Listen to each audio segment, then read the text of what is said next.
Two guys in their early 50s with one dream: to achieve middle-aged sporting glory.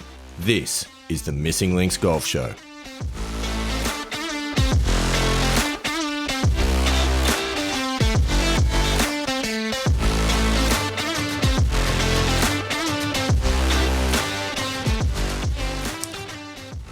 Yes, this is the Missing Links Golf Show, and I am once again joined at the sports desk by the one and only Andy Walker.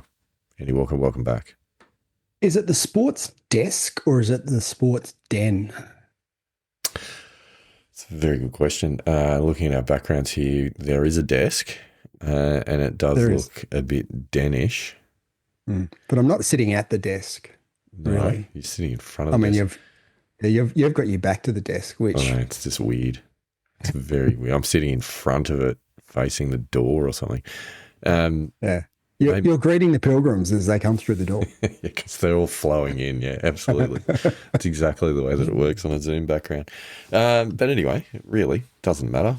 A desk end. Maybe that's what it is. A desk end. Yeah. Making words up already. Andy Walker, there's a bit to talk about tonight. There is. We've got a few things on the list. That's exciting.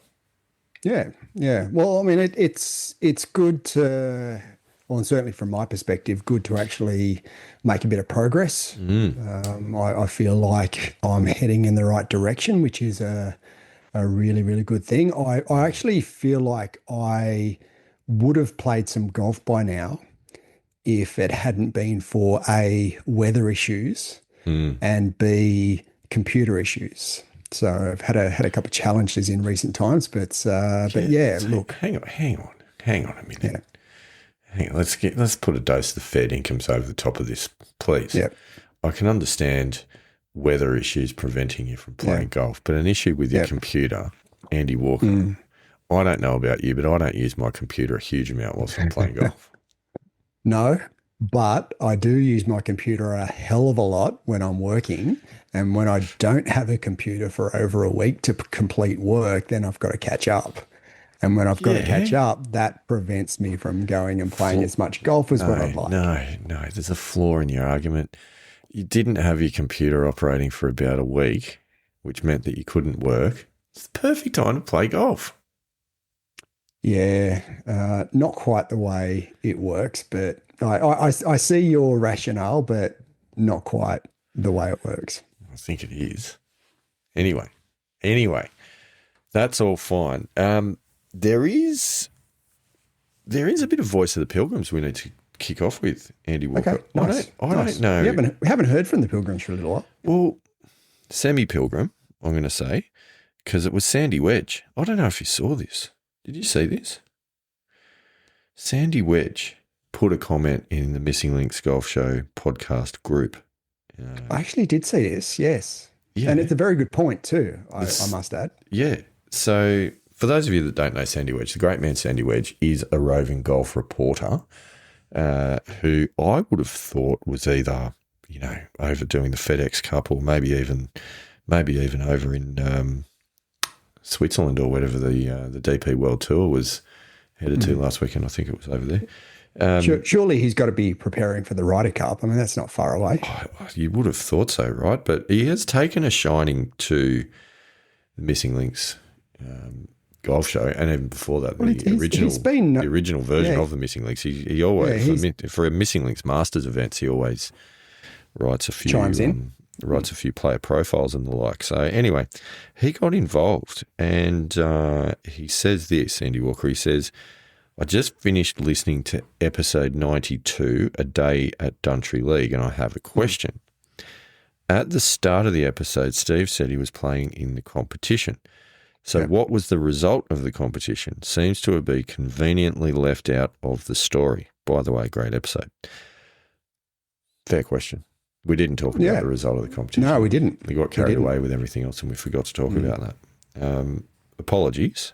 So for those of you who can't remember back that far, episode 92 a couple of weeks ago now, we talked about a recent round that I had, which I am going to talk about in the update for the yearly championship. But anyway, it was 38 points after being 35 points through 17 holes, being informed on the tee that I only needed to make a double bogey for 1 point to shoot 36, and then pulling my drive into the trees, miraculously punching out and getting up and down for an unexpected par and 38 points.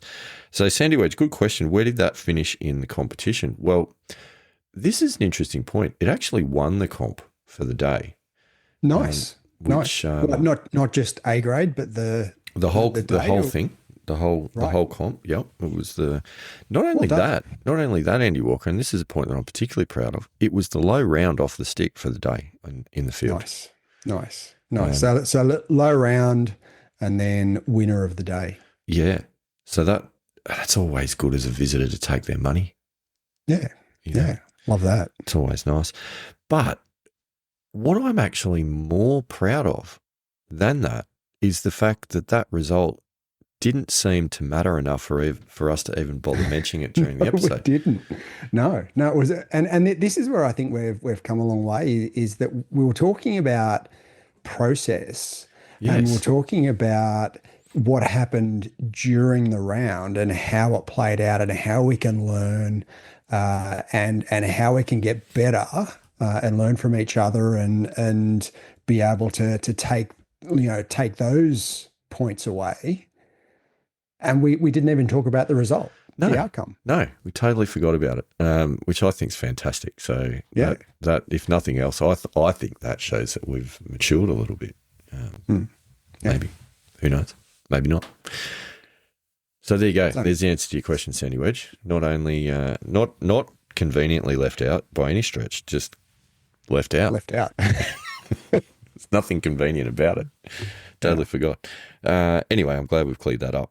So, speaking of the Pilgrims, Andy Walker, the yearly championship, great event. For those of you not involved in the yearly championship, it is the #1 global competition for amateur podcast listeners, amateur golfers who are also podcast listeners. I don't know. I don't know if you could be a professional podcast listener. So to get involved, all you got to do is join the Facebook group, the Missing Links Golf Show podcast on Facebook, and submit a scorecard. Pretty much that's all it takes. It's pretty simple. All the rules are there, but we should go through the results of August, is what we should do right now, because the month has been played, the scores are in, and it was an interesting month. I don't feel like my score progressed that much. No, you didn't. No, because you didn't play. 0 that's points. That's why I feel as though my score didn't progress that much. 0 points for you once again. But that's okay. Although, that's interesting. I'll cover that. I'll cover that a little bit later. Right. That's fine. There is a bit of an update that you need to know. Keep us in suspense. Yeah, absolutely. But I won't ruin the surprise on that one just yet. Alrighty. So the month that was, we shockingly, competition leader, Big Kerrod, finished outside the points on 8. Oh, what? In 8th with 29 Stableford points. Wow. Yeah. Big K, what's going on? Yeah. He had a bit of a shocker this month. Also, controversy has struck, but in second place, James Armstrong from the UK.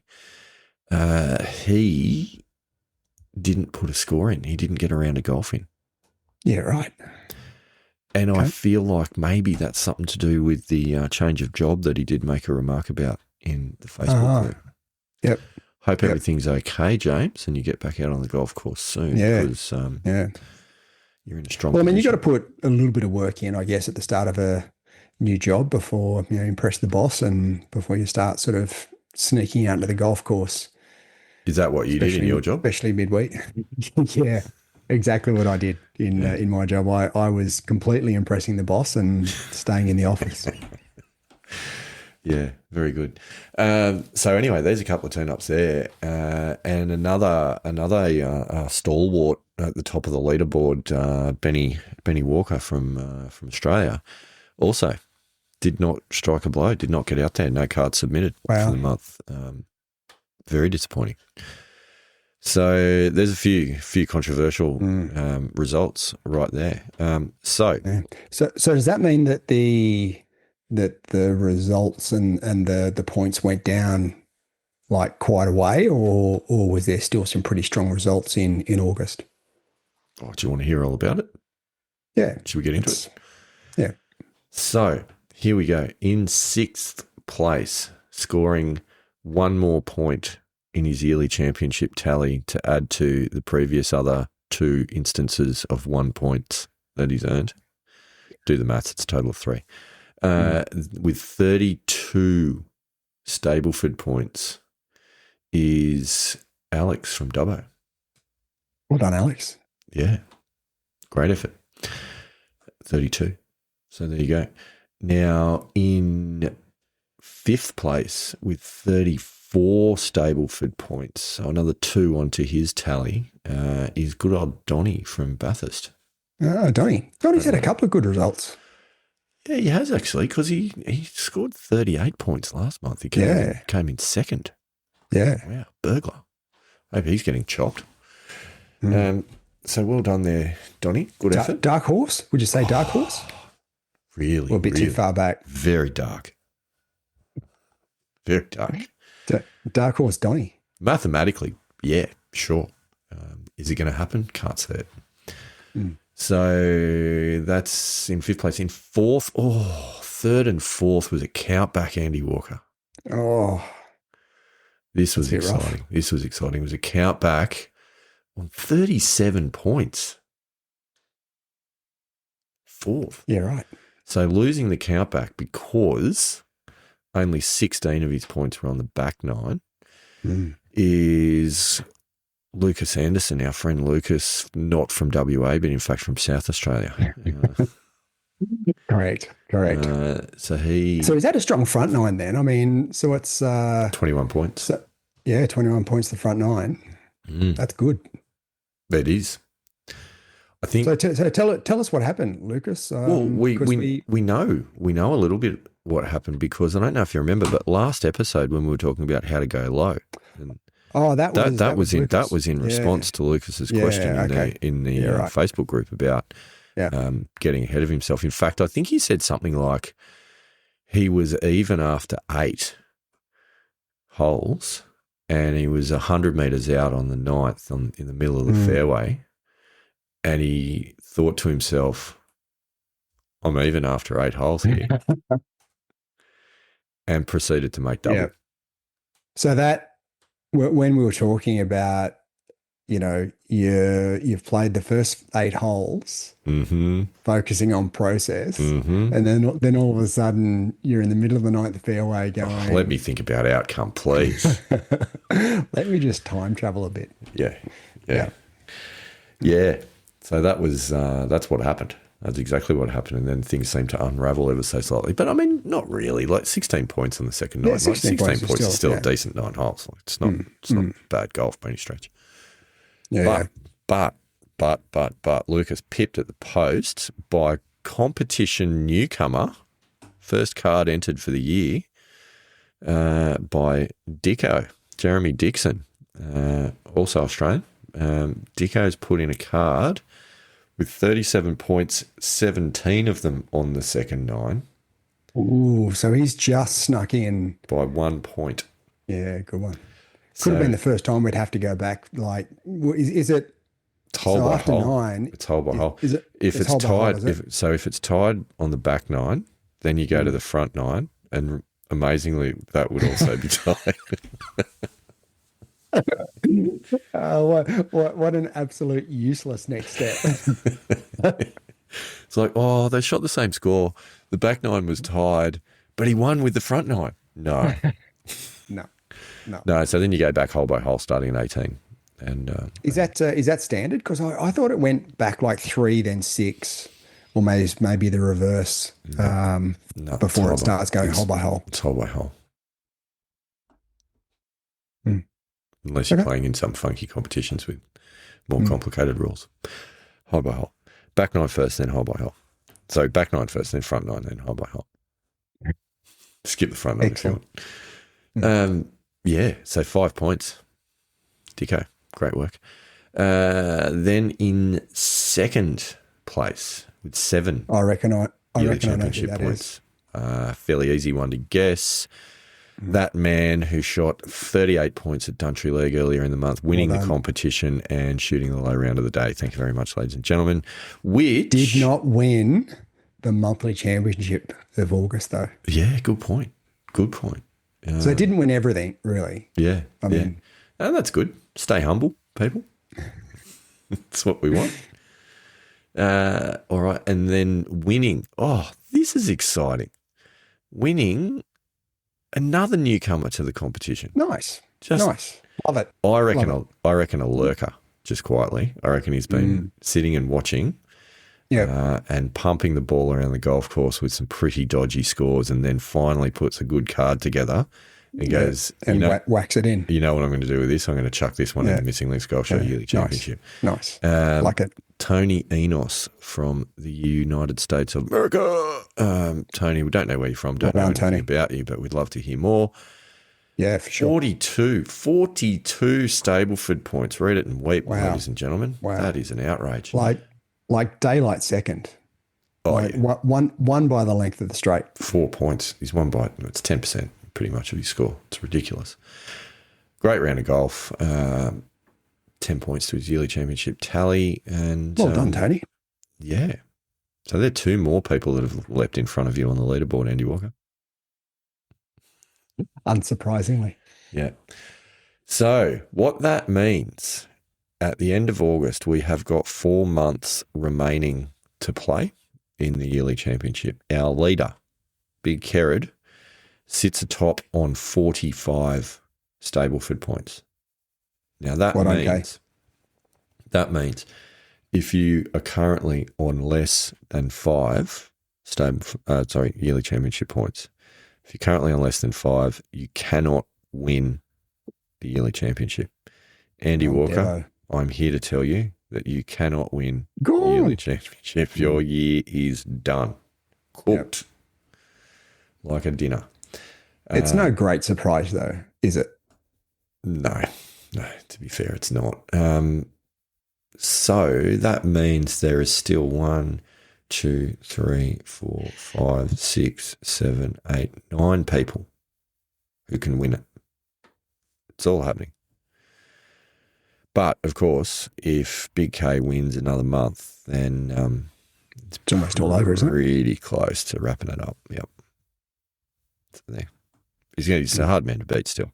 He's leading by 11 points. Yeah, right.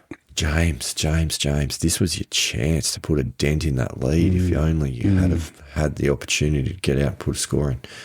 Yeah, controversial. That really is. Anyway, that's the yearly championship. So if you're not involved, get involved. It's the single greatest listener competition of its kind in podcasting globally. Did I put enough caveats on that? So would you call it podcast global history? Oh, yeah. So it's not just current, we're talking history. Best ever. I mean, you could go back in across the last 150, 200 years of podcasting and you won't find anything remotely like it. Excellent. Love it. So definitely historic. Yep. I don't think it's possible to overstate it, to be honest. I really don't. Anyway, nice update. So moving on, let's talk about you, Andy Walker. Let's talk about you. I do have some updates. In fact, I've got a number of updates actually. It's not just one. So I've got. We'll start with golf, of course. That's what we're here for. Because it's a golf show. Yeah, it's a golf show. So as the Pilgrims know, I've been having a few issues with my wrist, and I won't go back over the full history because that's we've been there, done that in a previous episode. But one of the last... For anyone that wants an update on Andy Walker's wrist injuries, you can check out episodes 92, 91, 90, 89, 88. Yeah, there was a few. Yeah. So in recent times, over the past probably probably almost 2 months now, I've been taking a supplement, a collagen supplement called UC Type 2. Now, listeners, pilgrims, this is not just any supplement. This is from chicken sternum cartilage. It is. It is fascinating stuff. Anyway, please continue. Yes. So I've been taking that every day, as well as my glucosamine and chondroitin that I've been taking for a little while. But I've upped the dose of the glucosamine and chondroitin. I just don't feel I was taking enough of it. So in between the collagen as well as the glucosamine and chondroitin, that's pretty much been an everyday thing.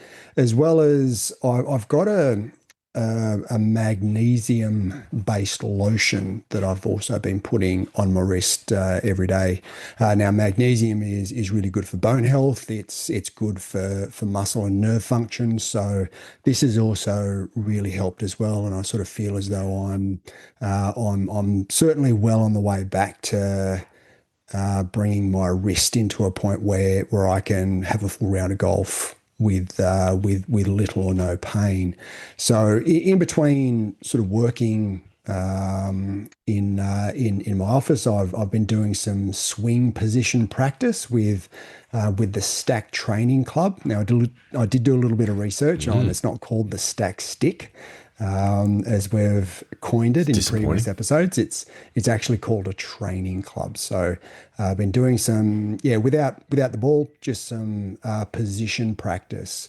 It's disappointing though. Sorry to jump in, but like I have a lot of respect for Sashay McKenzie, as you know. I feel like he's missed a trick here on the marketing side of things.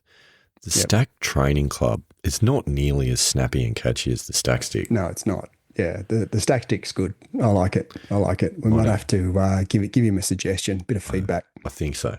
Yeah, I think for the purposes of this show, it shall still be known as the Stack Stick. Fair enough. All right. So I've been doing some swing position practice with the Stack Stick, right? Nice. And on its own, the Stack Stick's a little bit light. So I have actually got one of the weights, the 100-gram weights that I've put on the end of it, which sort of brings it sort of back into. It's not quite as heavy as what a club would be, but it's not far from it. At least gives it a little bit of weight. So I sort of feel where the club head potentially would be throughout the swing. So that's been really, really good. And there was a little bit of discomfort there at the start, 6-8 weeks ago, but that's now disappeared, and I don't have any discomfort while I'm doing those swing position practice swings. So that's really, really good. I have had a few light sessions in the High Performance Center over the last probably 3 to 4 weeks. At the start, again, just had some discomfort, especially more so at the start. And once I sort of get into the little bit of, my wrist warms up a little bit, the discomfort seems to dissipate a bit. However, really, really exciting development. I did a high performance session on the weekend just gone. No pain at all. That's exciting. No pain at all. So, and I reckon I hit maybe between 15 to 20 full shots into the net. So now, admittedly, not a full swing with the driver or a fairway. I did pull out the 3 utility iron though, and had a few hits with the 3 utility iron. So, but mainly sort of with the 7 and 8 iron, I'm mainly sort of sticking to that mid to low number rather than trying to push it too much. So look, fingers crossed. I'm actually heading across to Malaysia next week for a conference, and when I get back later in the month, I'm hoping that I'll be good to go to start doing some practice. And again, I'm not going to push it. I sort of feel as though I probably pushed it a little bit too hard in my comebacks, and I actually did that last year as well in the when I was coming back from the rib injury. So I'm just going to just bring it back slowly, and hopefully by the time we get to maybe the end of September, potentially first couple of weeks of October, I might be able to get out and play in a competition. So that's the plan, and it's looking pretty promising. I'm a bit excited by it, actually. That is exciting. It's so good to hear things are moving in a more positive direction, because it's getting a little bit bleak there for a while.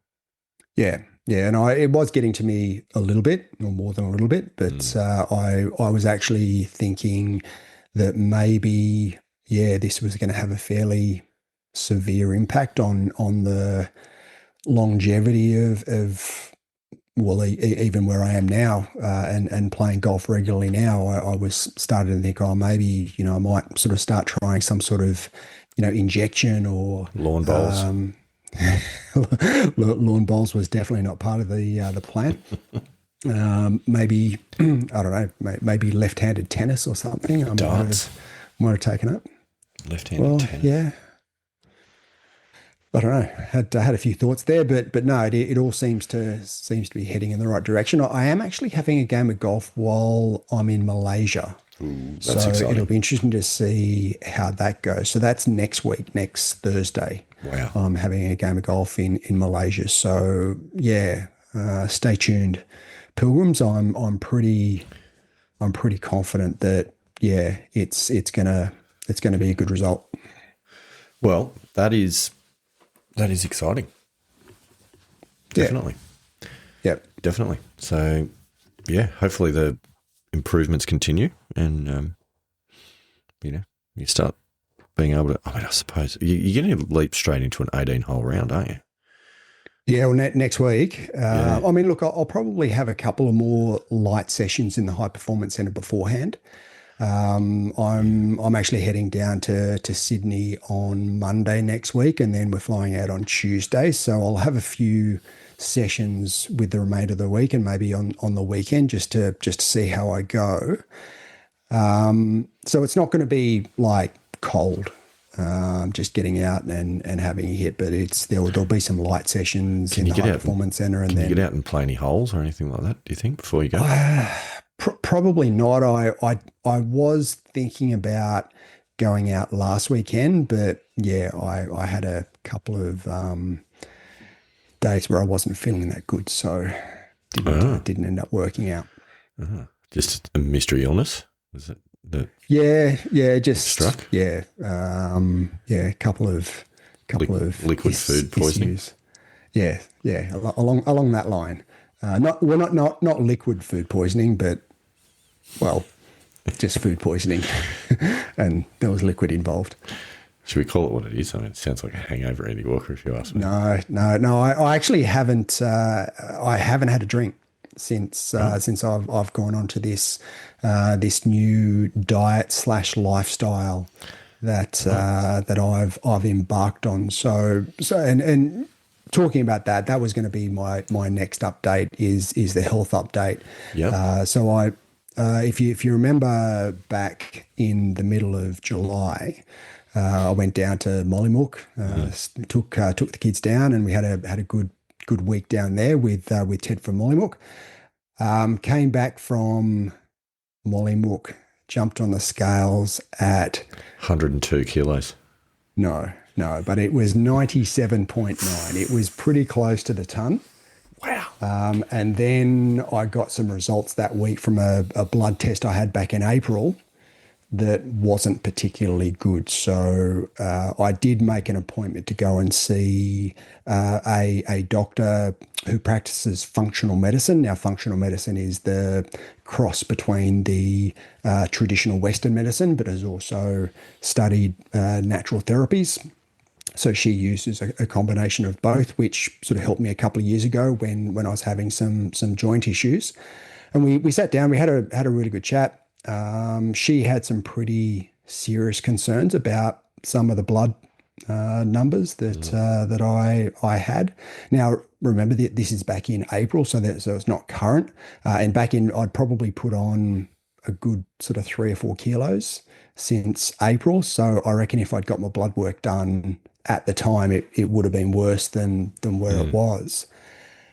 Now, she put in, there's an online calculator that you can put sort of your cholesterol numbers in and a few other sort of variables. I did 3 years ago. I did have my calcium score done, and I had a calcium score of 0. So, and that's sort of the hard sort of plaque on your arteries. So she put in the numbers with the 0 calcium score, my cholesterol, sort of, a few lifestyle factors, where I smoke, drink, and all the rest. And I actually came in with a heart health, and it gives you an age of 39. It's pretty good. Yeah, yeah. So I was pretty happy with that when she first told me that.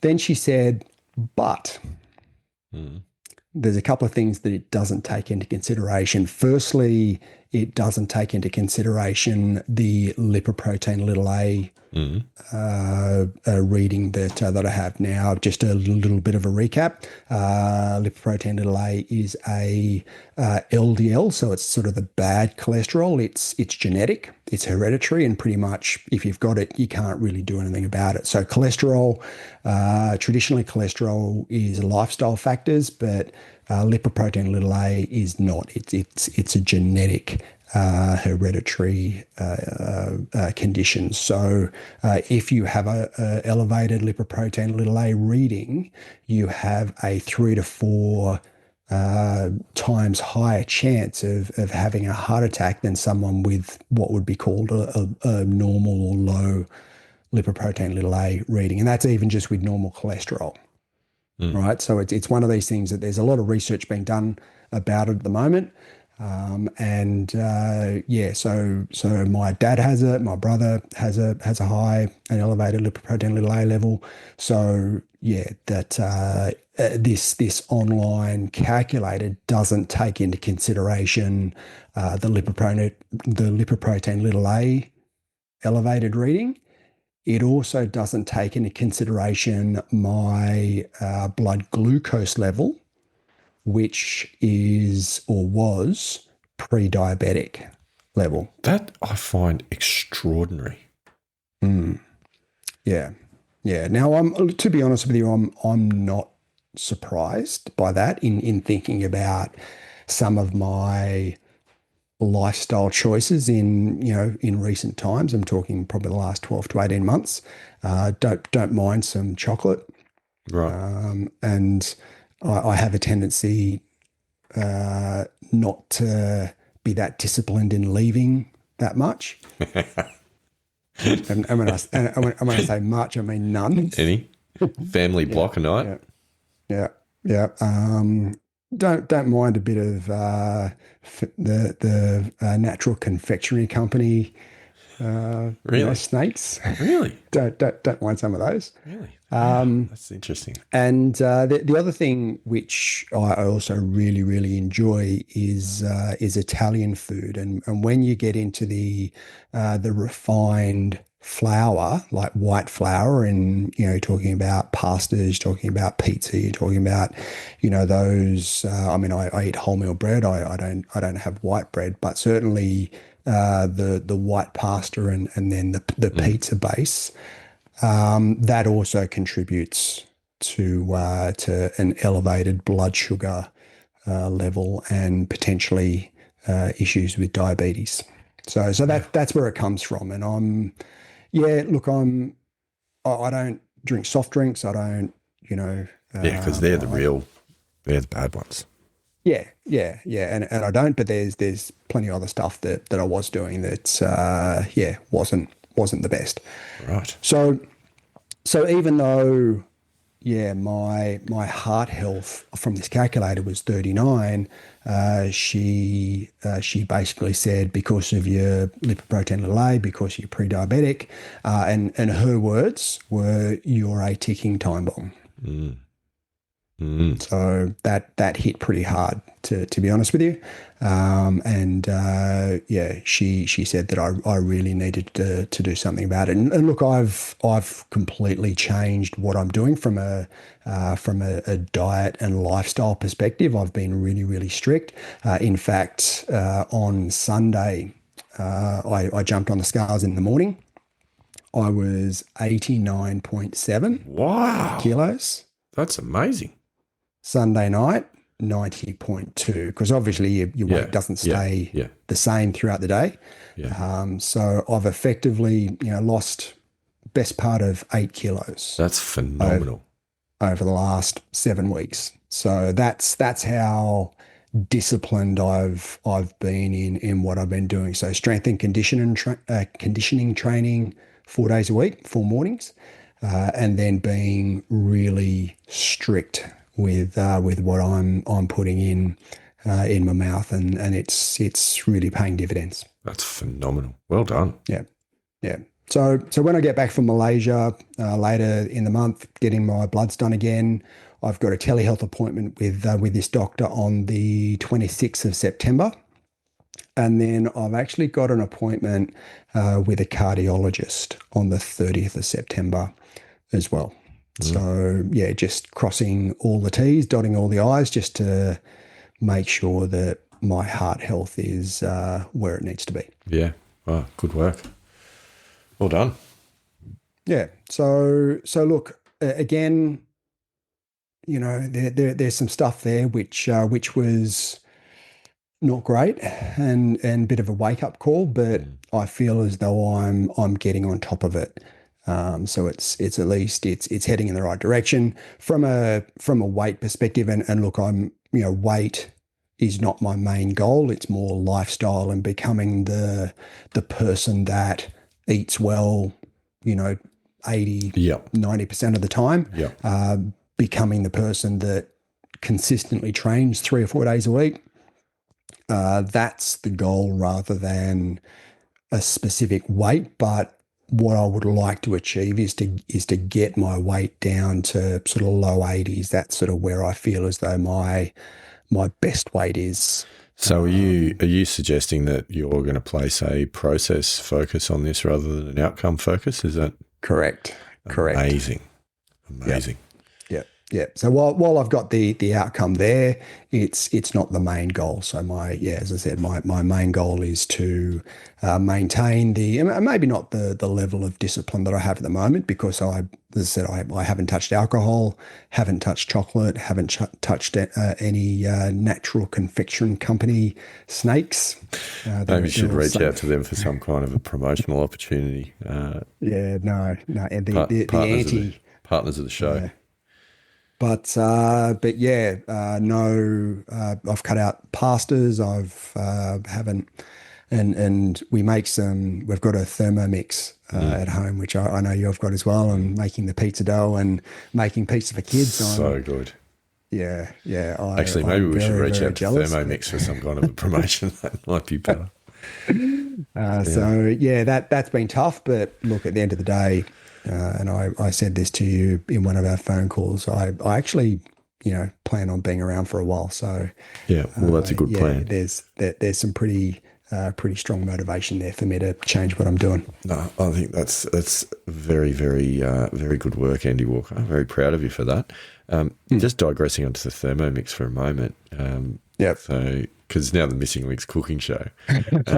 Absolutely. So something that you shouldn't make in the Thermi, which we've had as a bit of a weekend treat from time to time, not every week, but every so often, is doing the pancake mix in the Thermomix. Yep. That is fantastic. Yep. So much better than the packet mixes. Yeah. Well, we do have pancakes every Sunday morning. So that's, but we've sort of switched over. There's a gluten-free one that Woolies has. So we're getting the gluten-free pancake mix that's in the health food aisle, but not that that's really any healthier than what the regular one would be. But certainly from my perspective, there's still a fair bit of sugar that goes into the old pancakes, and especially when you put the maple syrup over the top of it. But yeah. Well, is it maple syrup or is it maple flavored syrup? No, Andy Walker. Yeah. It has to be straight from the maple trees of Canada. Correct. Correct. All of our pilgrims in Canada. Hello to all of you. Love your maple syrup. It's fantastic. Love maple syrup. It's fantastic. Yeah. And the bottle with the maple leaf on it, that's the go. Yeah. None of this maple flavoured malarkey. No way. No. We did make the mistake of picking one of the maple flavoured syrup bottles up like a long time ago, and we poured it on the maple syrup and just went, "What is this stuff?" It was no. Very good. Anyway, that's excellent work. Yeah. So I'm pretty happy with certainly where my golf game is and the recovery from the golf game, and then from the injury, and where I've been certainly in the last few months. I also sort of feel as though the weight loss, and there's obviously comes with a reduction in inflammation, may have contributed to the wrist actually getting better as well. Makes sense. Definitely makes sense. Yeah. Just what I'm amazed about is how quickly you've turned this around. It's impressive. Yeah. Well, I mean, I've done it before. I mean, you know what I did when I had the joint pain, and this has been a fairly similar thing. Had some pretty massive motivation, and when you get that and you set your mind to it, well, yeah, you can turn things around pretty quick. It's good. Keep it up. Very good, Andy Walker. Yeah. So, health update. What about a swing update? What's going on? You were alluding to some of the work you were doing with the stack stick. Yep. So I'm not sure if some of the pilgrims have been following our Facebook page. I'm assuming that they have. Yeah, but I put up a reel during the week, probably 4 or 5 days ago, with Justin Rose demonstrating his a drill that he's pretty famous for, which he calls the Exaggerated Pump drill. Love it. Yeah. So this is the one that he does in his sort of pre-shot routine as well. Correct. Yeah. Correct. Yeah.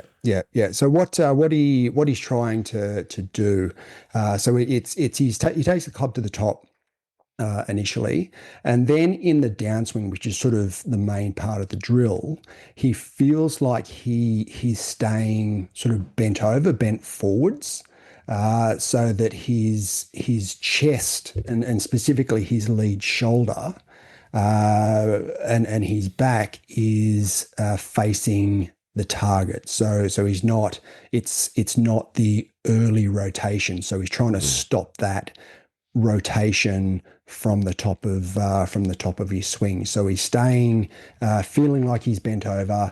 He feels like his chest is closed, and his hands are dropping down towards his right pocket. So his trail pocket, right? Nice. So he feels as though when he gets sort of into that position, then when he starts rotating, he'll end up in a really, really good position at impact, which sort of stops that over the top movement, right? So that's where a lot of amateur golfers, and Justin Rose himself said that he sort of struggled with that move a lot, which is sort of how he's come up with this exaggerated pump drill.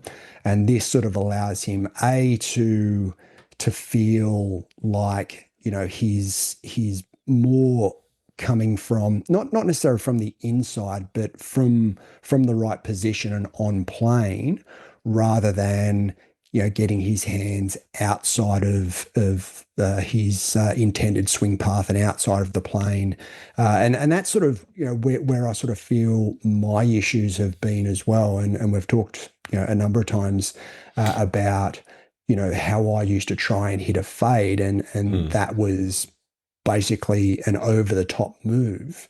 And if you remember, probably 18 months ago, I had a coaching session and I got on the TrackMan and went through quite a fair bit of swing data. And what I was doing is I was getting my hands outside the line, and my maximum speed, my maximum swing speed and club head speed was actually before impact. So I was actually decelerating through the ball, and a lot of that was because I was rotating too early, or early extension as it's called. And my hands were just trying and arms were trying to catch up, and I was quite, handsy and wristy through Yep. impact, which obviously can lead to a lot of inconsistencies. In fact, the coach did say to me that she was really surprised that I was able to hit the ball as well as what I do with the level of wrist and hand action I had through impact. Mm.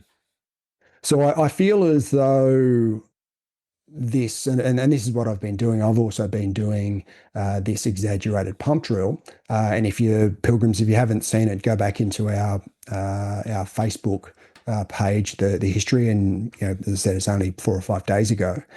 But I feel as though it's a really good drill to be able to get you into a great position to then rotate through and just use your body and your big muscles through impact, rather than being outside the line over the top and having to then save it with your hands. Mm. Mm. Absolutely. Awesome.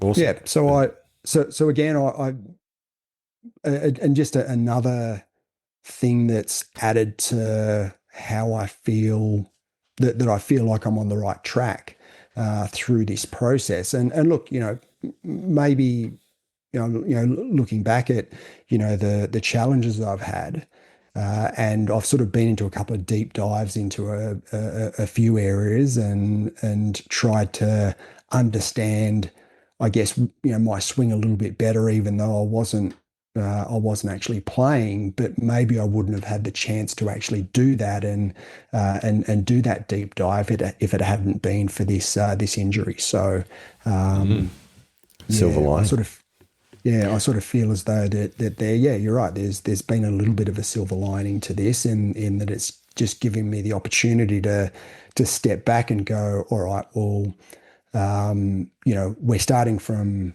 basically ground zero again. After barely playing for 6 months. So how can I, what are the issues and the challenges that I've had with my swing, and how can I come back and set my swing on the right path, so that by the time I'm playing regularly again, my swing's actually in a really good position. Yep, for sure.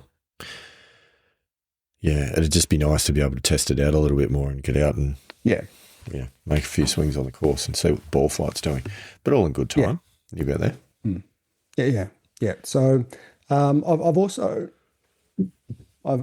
been doing a little bit of work, and I don't want to cover it right now because I know we're going to do a putting episode in the not too distant future, but been doing a little bit of work on my putting technique as well in the high performance center, which getting rid of the broomy.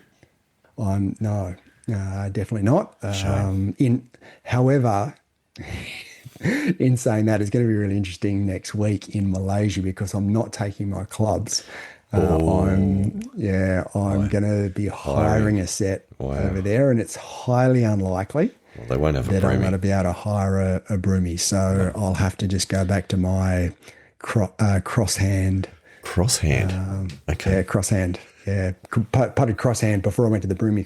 Putted crosshand. Why don't you just putt like a normal human? Why? Because it's golf. No, I've never done anything normally, so why start now? Yeah, okay. Fair point. Okay. Well, that is exciting. Yeah. So there's one other area that I'd really like to cover, and this is one of the sort of points and techniques that we talked about last week with our breathing techniques, which I want to come back to. Yes. And if you remember the breathing technique that I use, and I'll preface this first with this breathing technique that I talked about last week. I actually first came across this in the early 1990s. So I did a couple of sessions with a sports psychologist at the Australian Institute of Sport in Canberra. And we did a couple of sessions, and then he put me in a flotation tank. Wow. It was like really, really early days of sort of flotation tanks. And then I did a meditation session, and it was a guided meditation You never told session. me that you had this background with meditation and flotation tanks and the like. Yeah, so he got me to listen to a guided meditation while I was in the flotation device. And also, I can just imagine how much you would have loved that. I was actually pretty open to it at the time. Okay. And Paul Salter as well uses this technique with his hypnotherapy. And as you know, we're getting Paul back on the show. Excellent. In another sort of month or so. So I'm sure that he will, he can expand on this a little bit as well. Mm-hmm. So the technique, and I probably didn't explain it that well last week, but I've actually been doing this after I've been getting up early and doing a strength and conditioning session out in the high performance center. And when I finish the session, I've been doing this breathing technique at the end of it. And I've been doing this. It's a 6-minute session that I do, because 6 minutes is the sort of the minimum that sort of effective time to do a sort of mindfulness meditation session. And the technique involves, so it's a breathing technique, and what you do, you take your breath in, and then starting at the top of your head, you can either use like a feeling of warmth, or I use a color, whatever color you like. I use green. As you exhale, you have this feeling of warmth and this color move down through, say, your forehead, through your cheeks, through your jaw, down through your neck as a relaxation technique while you're exhaling. Then you breathe in again, take another deep breath, and you have the same process. So as you exhale, you have this feeling of warmth or color go down through your shoulders and through your arms to the tip of your hands. Another deep breath in, same technique through your chest and abdomen. And then lastly, deep breath in, and then through your legs down through to your toes. And you just repeat that technique again, going back to the top of your head, starting at the top of your head and moving your way down through your body. Said either using a feeling of warmth or a color or whatever sensation that works for you. Now, I found this to be a very, very effective technique. And I've also used the technique to be able to, if I've sort of woken up in the middle of the night and I can't fall back to sleep again, I've also been able to use that technique to be able to get back to sleep again. So yeah, I know your reaction last week was sort of similar to what my reaction was sort of when we first started talking about meditation 18 months ago. But yeah, the technique that I've sort of felt is most useful to me, which again sort of comes back to sort of what I was doing with this sports psychologist in the early 90s, as well as my work with Paul Salter. I feel as though that's a really good technique, and you wouldn't use the whole technique on the golf course, but certainly parts of it, in the breathing and having, and you can just do a full sort of starting from the top of your head, do a full sort of, body scan, with either a feeling of warmth or a color, just to calm yourself, calm yourself down and get those nerves under control. I must admit, I listened to last week's episode the other day, and I was listening to the bit where you were talking about the green colour. I was in the car, actually. I was driving, and I thought, I'll give that a go. The colour thing, that's not how my brain works at all. Yeah. The sensation of warmth or something like that, maybe. Yeah, it's something to play around with, but maybe when Paul's on in a few weeks' time, maybe we'll have a chat to him about it and just see if there are other techniques or other sort of feelings that could be used in conjunction with that technique. Very good. But I certainly feel as though that after the strength and conditioning session, to then do that sort of breathing mindfulness session, I feel as though that's really sets my day up really, really well. I'm sure it would. And Absolutely. yeah, I feel as though when I do that, I'm just I just I feel calmer. I feel not more relaxed, but I just feel as though I'm a bit more resilient in when adverse things sort of come up. I feel as though the way I talk to my kids, the way I talk to my wife is just it's just a lot more positive and a lot more engaging. So it's been a really good thing for me. Good. So there's been a lot of over the last few weeks. There's just been a lot of really, really good things that have come up that I've started doing, which I'm going to continue with and feel as though they've been a really positive thing in sort of my framework, I guess, that I'm working in. Mm. Excellent. Well, long may all of that continue, Andy Walker, because it sounds like you're on a good path right now. Getting fit, getting healthy, getting back out on the golf course. Yeah. Well, that's the next. Getting back on the golf course. That's the next step. Frontier. Excellent. And we're going to hear all about it most likely in one of our next episodes. Actually, speaking of which, next episodes, Pilgrims, we've got a little bit of travel which is coming up. We've heard Andy Walker talk about his trip to Malaysia. Next week I will be on a bit of a work trip to another part of Australia, heading down to South Australia. So, Lucas, if you're around, never know, might run into you in Rundle Mall or something like that. Probably won't because I'll be quite busy actually. So, nevertheless, that's going to interrupt our recording schedule potentially. So we may be having a short break from episodes for the next week or so, but we'll see what comes of it. We also might be able to sneak in a bit of a solo recording here or there. You never know. You never know. Look forward to that. Time will tell. Otherwise, in other news, I will be spending the next couple of weeks madly preparing for a second tilt at the New South Wales Country Championships. So very nice.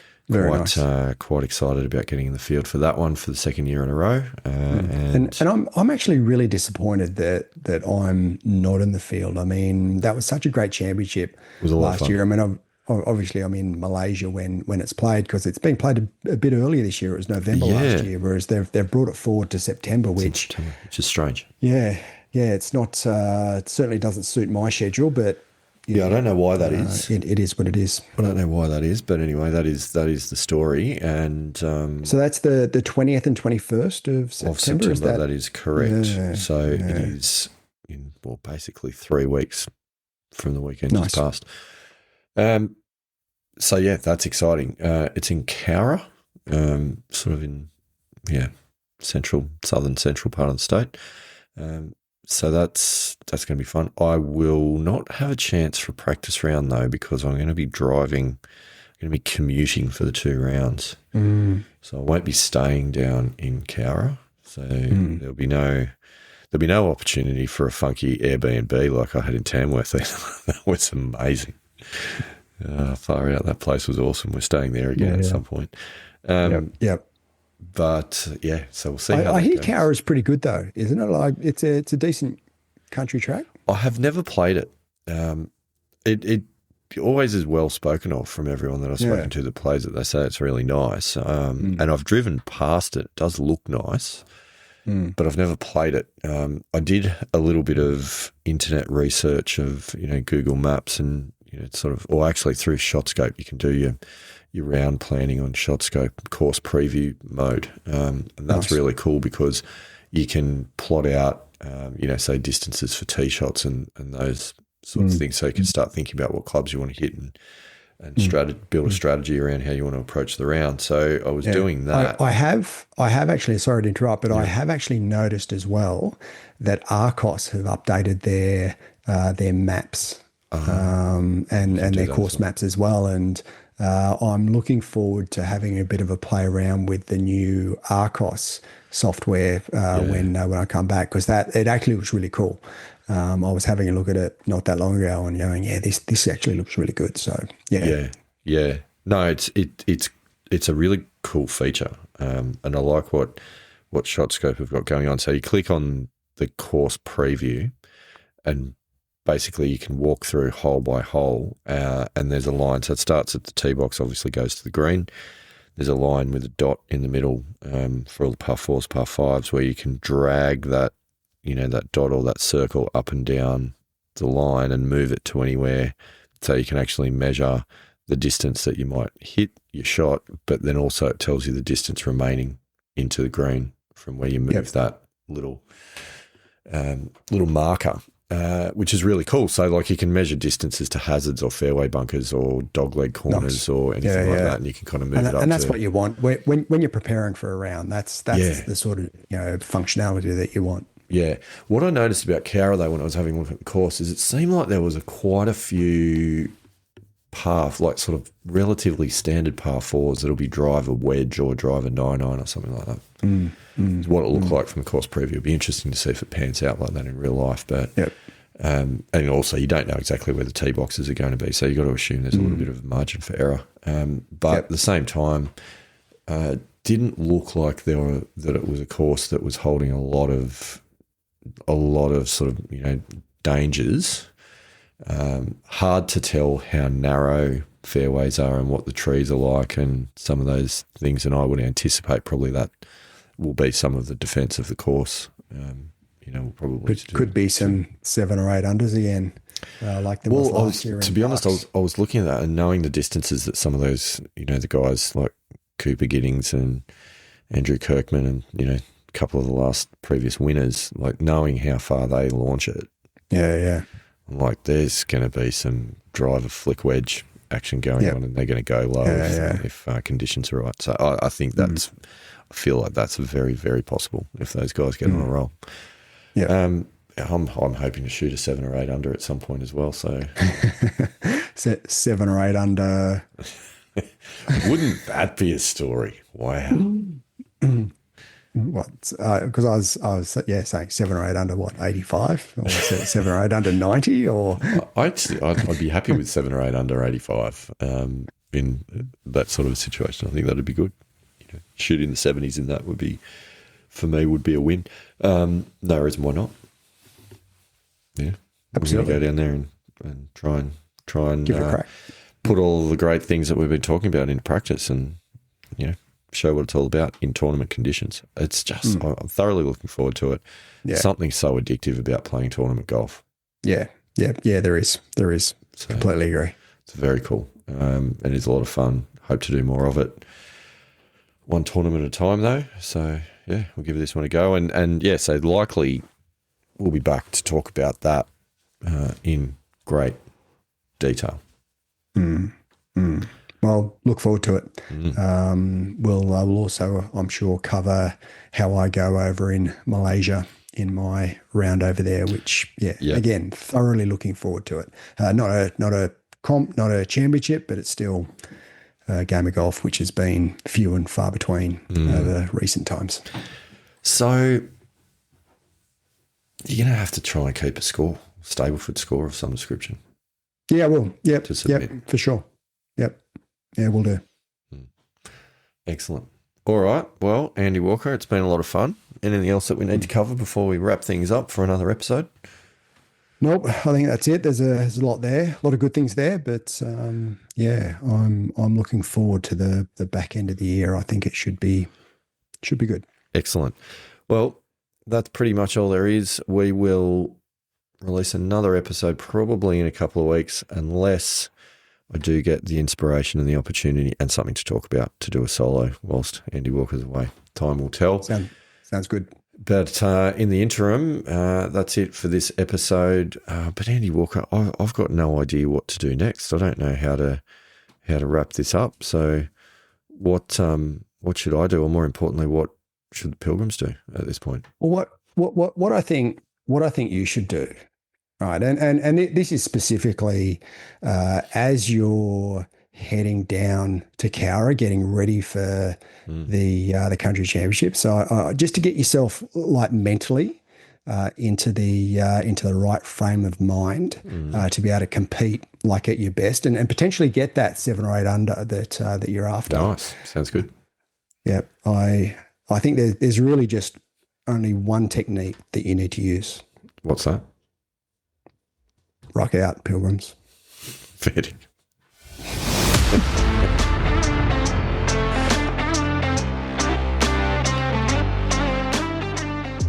Thanks for listening to us today. We love hearing from our pilgrims, so please reach out to us through any of the links in the show notes.